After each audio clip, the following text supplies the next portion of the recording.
فلکیاتی ماہرین نے کہا ہے کہ 2030 ایک ایسا برس ہوگا جس دوران عالم اسلام کے لیے رمضان ایک سال میں 2 مرتبہ آئیں گے۔ ایک رپورٹ کے مطابق اگرچہ اس حوالے سے اب تک باضابطہ اعلان سامنے نہیں آیا، تاہم اگر قمری کیلنڈر کے حوالے سے دیکھا جائے تو ایسا ممکن ہے، جس کی وجہ قمری سال کی مدت کا شمسی سال کے مقابلے میں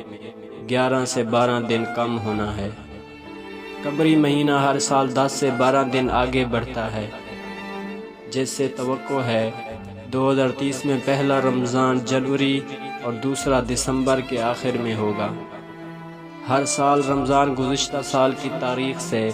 10 سے 12 دن قبل شروع ہو جاتا ہے،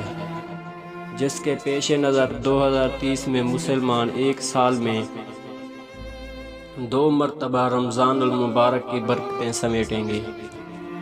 دبئی سے منسلک فلکیات گروپ کے چیف ایگزیکٹو حسن احمد الحریری کے مطابق قمری کیلنڈر کے تناظرے سے ایک سال میں 2 مرتبہ رمضان کا آنا کوئی عجوبے کی بات نہیں، کیونکہ قمری مہینہ ہر سال 10 سے 11 دن آگے بڑھتا ہے۔ رپورٹ کے مطابق امکان ہے کہ 2030 میں رمضان جنوری کے اول میں، اسی طرح عید فروری کے آغاز میں ہوگی، جس کے بعد ایک بار پھر دسمبر میں سال کا دوسرا رمضان دیکھا جائے گا۔